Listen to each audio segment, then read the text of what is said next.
Good morning, good evening. My name's Adam Chelton, mental speaker, and tonight I've got a good guest tonight, Kimberley Davies. She's a mental health and mindset coach. She helps those with building habits, achieving goals, and conquering limiting beliefs. She's gone through mental health struggles herself, trauma, rape, suicidal thoughts, and she used tools and techniques that helped her out of it, and she wants to help others find their tools and techniques to do the same. Welcome. Hi, you all right? I'm good. I'm good. Now, where do we start? Who is Kimberley Davies? Come on, let's get to know her. Okay, well, if we're talking about the past me, I think in the past I was quite a meek and anxiety-prone person, very much. Worrying about everything that people were thinking about me. I was always people-pleasing my way through life, always just constantly on that sort of radar. And yeah, I sort of went through school, had bullying by teachers as well. Yeah, a lot of things like that. And then eventually it went on to, I wanted to do art, animation at university. So went to university and met someone there, and yeah, we sort of like hit it off. But my term of hitting it off was not the same as what you would probably figure out to me. So yeah, it kind of got a bit where I was trying to search for the love aspect. So it was always looking for that, big push on, right, okay, I need this person to love me. How do I do that? So I sort of feel like I clung on to this guy and thought that this must be love. Must be what love is. And it just wasn't. It wasn't the case at all. It became manipulation. It became trauma based because of all the sort of situations happening. So it did go into rape and things like that. So I would often say I don't want to, and it would happen anyway. He was,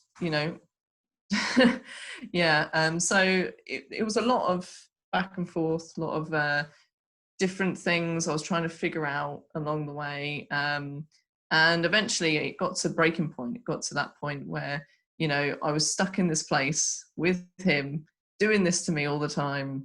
I wasn't happy. And people pleasing wasn't getting me anywhere. Like worrying about everything wasn't getting me anywhere, and I was just like, what can I do? Because that is where my mindset was at.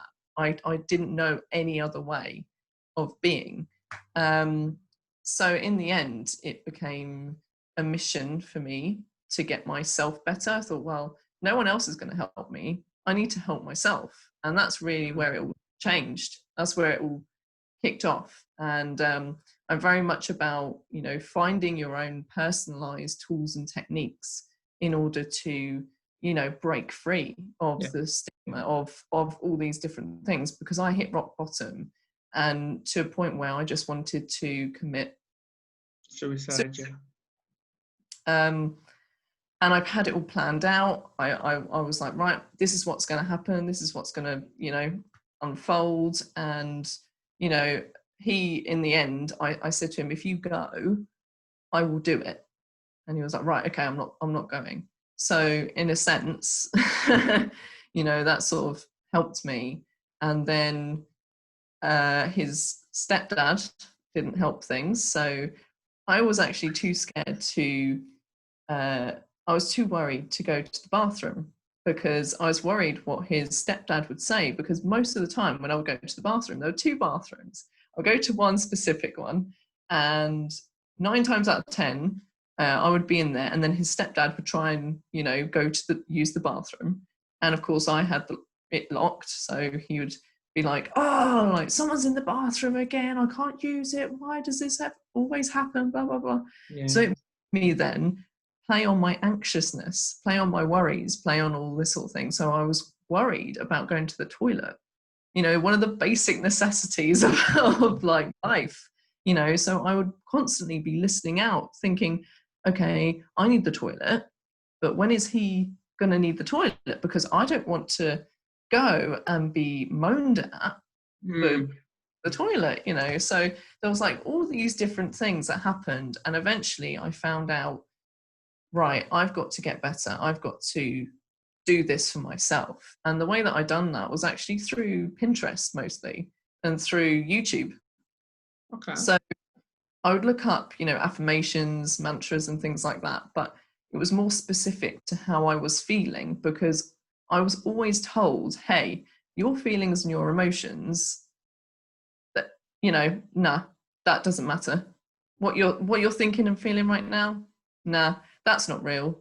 You know, that's how he would manipulate me. Yeah. And I was just looking for clarity on my own emotions and feelings, and I was just like, am I actually crazy? You know, am I the one who's just completely nuts? You know, so I would have to go on Pinterest and look up narcissism just to see if he was a narcissist. And I was just like, right, okay, I'll YouTube it as well. And I found a lady on there who was actually talking about narcissism. And I was like, wow, quite a few things of these are related to him, you know. So I would actually showed him, and I was like, hey, do you think you have some of these traits? And he just brushed it off, didn't even really acknowledge at all. And I was just like, okay. But it made me question more about, hey, is this right? Because this feeling that I'm getting is like, I'm right about this, but you're denying it. So there was a shift in my mind frame of, hey, like, things are changing. We need to think for ourselves. We can't rely on other people, you know. So yeah, eventually after that, I started researching into mental health, and you know, I started getting better. I had counselling, you know, talking about things just, you know, helped a lot. I would go to work, even, this is random, but I would go to work and be like, yeah, he, even though I say no, he still does it. And all my co-workers would be like, Kim, you know that's not okay, right? You know, and I'd be like, yeah, but I'd still let it sort of unfold. When I got back, it would still be a thing, because it would be like a manipulation. You're constantly in one space being told, this is fine, this is okay, what I'm doing to you is nothing really, it's just part of how it is. And so when you're constantly told that, you start believing it. So the way that I trained myself was to listen to Pinterest and go on these things, and trying to flood my mind of all this positive stuff, all this affirming stuff, to come out of it and be like, actually, my thoughts, feelings, and emotions are real. I am my own person. I'm my own individual, you know. So it sort of brought me into this feeling of, I want to actually help other people through this, you know. And I think therapy is a great way to do it. Yes. And, you know, counseling absolutely helped me. But I do feel that some therapies actually they actually need a little bit more personalization. You know, it's not size fits all. You know, it's like when you go to the doctor and you complain, oh, I've got this pain in my side.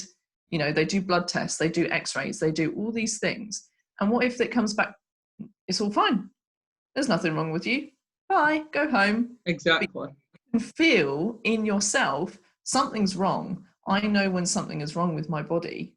And that's the exact sort of thing that happened with me. I was always being told, you're fine, you're fine. It's like, no.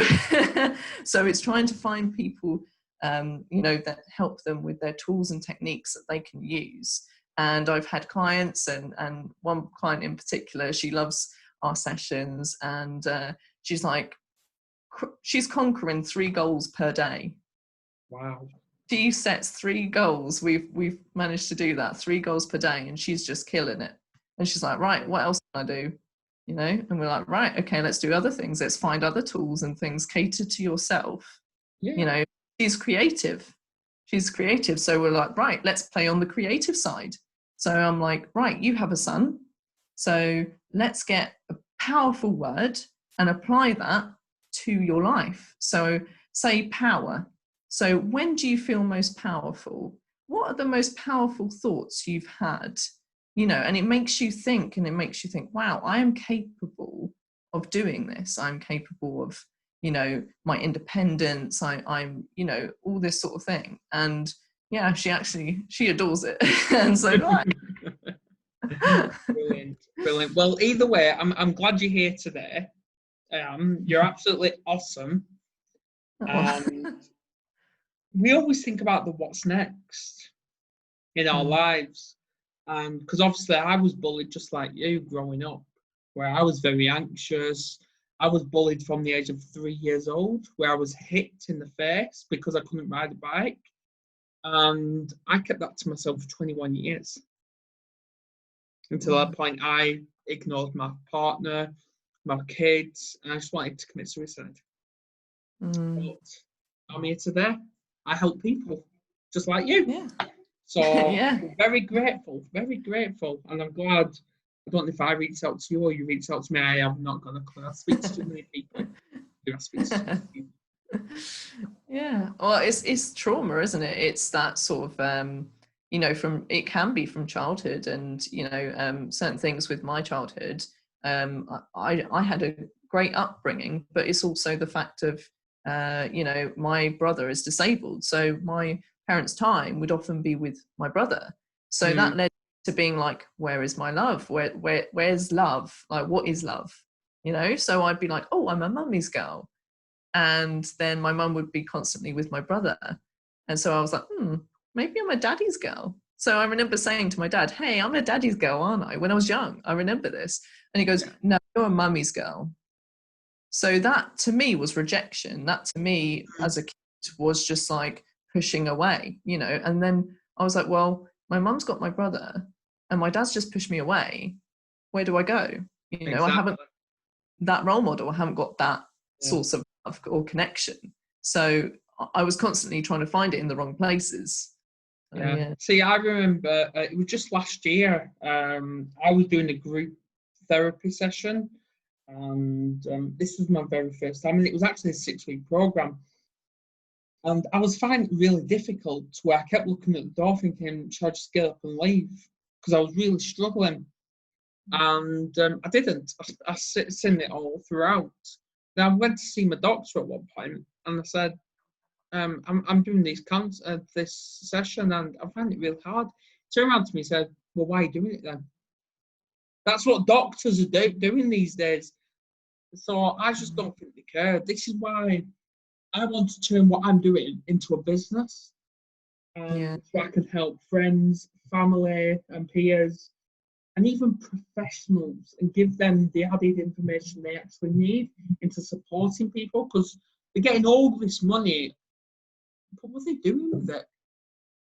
Absolutely. Yeah, I agree with you. Absolutely. And in the end, I understand, you know, business, money, that's what it's for. But in the end, who is it who actually helps you make the money? Other people, essentially, you know. Most of the time it is other people if it's a massive, you know, business. And I do feel that, you know, people are not acknowledged for how well they're doing. You know, I am currently in a position of that sort of nature, and I actually recently spoke to my manager because I overheard him speak about me in terms of you know, I saw her in town the day after she rang in sick, and he, you know, it's quick to judge. It's that judgment that, you know, oh, triggered me. It triggered. I was like, oh, didn't like that, you know. But the old version of me would never have said anything. I would have been very down, just got on with it and carried on, and been just depressed and just not said anything and head down. And I thought today, like, you know, when it happened, I thought, no, I'm not going to stand for that. This Kimberley does not stand for that anymore. Good on you. I was like, I owe it to my previous self to actually speak up, to have that voice that I didn't have before, because I've learned all this amazing, like all these amazing things, and you know, it needs to be shared, and it needs to be something spread. It needs to be spread about, you know, businesses and and companies and everything. So I said to him, I was like, I heard what you said about me, and I'm not happy about it. And it was as simple as that. And he literally didn't have a clue. He didn't even realize, you know, what he'd really said. He was just like, oh, didn't know what you know, what happened. He was like, oh, I'm really sorry, I apologize, like I didn't mean to make you feel that way, and I'm really sorry that I did that, and that was not right of me. I can't really remember what I said, but I don't really want to be reminded of it. But there you go.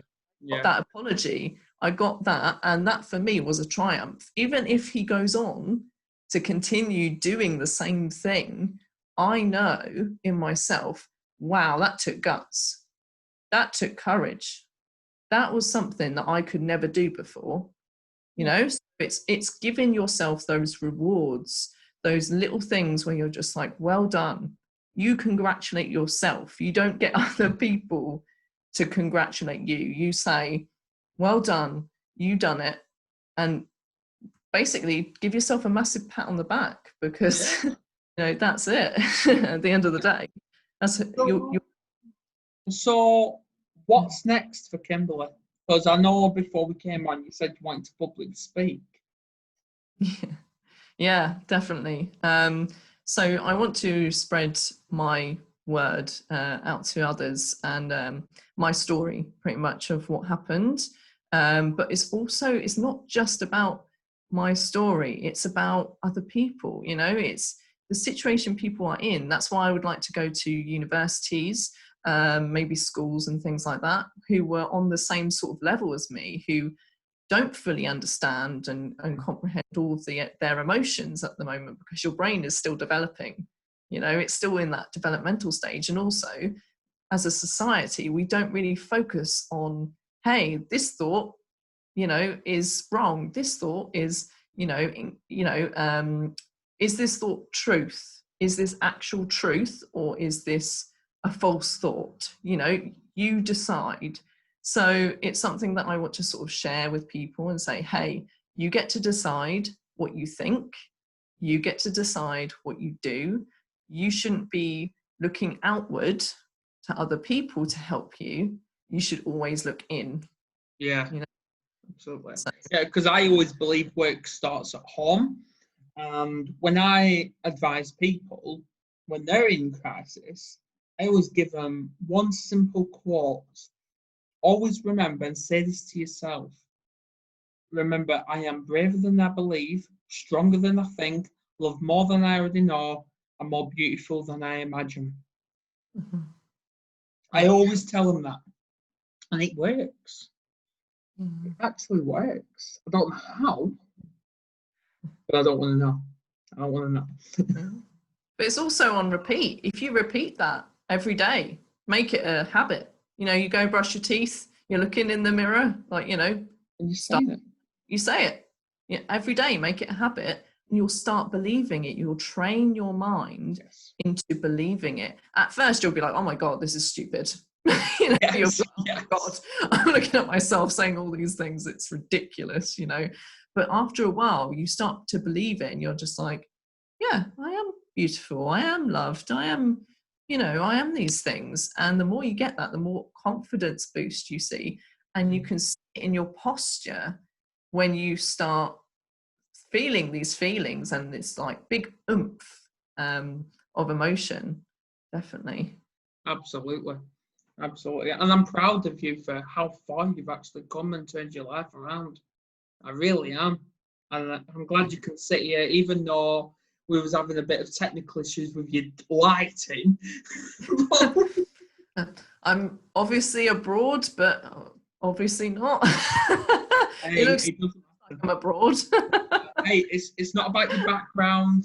It's about what comes from the inner self. That's it. That's what I set this intentionally, you see, to you know, come have that on. happy vibe. That's So I really don't know what to say next because of how far you've come. Because I do believe mental health needs to be taught in education. Absolutely. And they keep saying it's being taught, it's being taught. But I've not seen nothing, have you? no. No. No, I didn't get that all throughout my school life, all throughout university, college. No, none of that. Yeah, especially when my teachers were bullying me. You know, Well. if that was the case, you know, if they would be saying, hey, mental health is, you know, important and we should be doing this, then, you know, surely they should practice what they preach as well and do it to the teachers in order to be like, this is not right. You know, what you're doing is not right to the kids because this is, you're training them, you're molding people's minds, you know, these young, vulnerable people's minds, and yet you're damaging, like, essentially a part of them. And it's something that you can obviously get back, but only if the person believes that they can. It's down to the individual to be like, I want to make a change. So you can tell someone till you're blue in the face and be like, you know, I think you should change and you should, like, you know, you should be so much happier and you should boost yourself up and you should do this. And they'll be like, oh, that's a good idea. Yeah, I should really do these things. And they'll go along with it, you know, every day because they haven't experienced that from a childhood. Like, Yeah. haven't given that big, you need to do this to help yourself to, like, you know, improve your mental health. And it's along this journey you'll find yourself, you know. Exactly, because I've learned a saying, and it's actually on my Facebook bio, and it clearly says, "Mental health is our mindset that controls the way we think, act, and behave." I believe Uh, that, yeah. Absolutely, and I actually learned that from talking to somebody who lives in Australia. Believe it or not. So yeah, because I've talked to people all across the world, which obviously the videos can be found on YouTube. So, but for that, yes, we should stop the stigma. Yeah, That's the tagline: stopping the stigma of mental health, or that's it. poor mental health, shall I say? Yeah, but I think it does emphasize that, you know, society is involved, you know, social media should be involved, education services, everything should be involved into that, you know, Yes. carved into this, right, mental health. And you see it plastered across social media, you know, mental health is important and we need to do things. It's like action, like, you know, start putting stuff in. Like, businesses should start being like, right, let's implement this into it, let's implement that. Right, education, we'll start doing this class, we'll start doing that, you know, actually starting to have some sort of action. Action speaks louder than words. That's it, Yeah. exactly. So, what's final advice you'd give to somebody who actually wants to do what we do? I think the best sort of advice is to look inward, do the work, for yourself, and then it will flourish into other people. Yeah. Because I've found that with my clients is that, you know, only through my own practices and tools and techniques and things that I do every day. I've adult coloring books I do to unwind, I do to, you know, calm my thoughts and things like that. I do that. I do all these different things, like still going on Pinterest, still researching, you know, research into things, educate yourself, you know, on this topic in order to provide the best sort of quality for people. And also people who go through it are the best people to be giving this sort of thing out there, you know, because you have all the counselors and therapists. Again, I'm not bashing them. I think they do an amazing job for us, absolutely. But we could be doing more. We could be involving people like you and me who have gone through it. Be like, hey, do you know what? How did it actually feel like? Like, what did it feel like? Because we need to get to the bottom of this. And what do you recommend? What made you, get through this and, have this breakthrough? Because we need that in order Yeah, to help we do. others. And we should have some sort of system where, therapists should essentially use people who are going through mental health problems to ask them those questions and being like, hey, what's getting you through the day? What is that one thing that is driving you, and, for people like you and me to become, speakers and, coaches and things like that, definitely, I think, is to look inward. Awesome. And obviously the last bit I can say is, you mentioned earlier about hitting rock bottom. You've hit rock bottom. I've hit rock bottom. I think millions have. One piece of advice: the only way is up. Yeah, absolutely. And on that note, thanks for coming on. Yeah, thank you very much. Thanks for having me. It's been Anytime. And what I'll do is I will press stop now.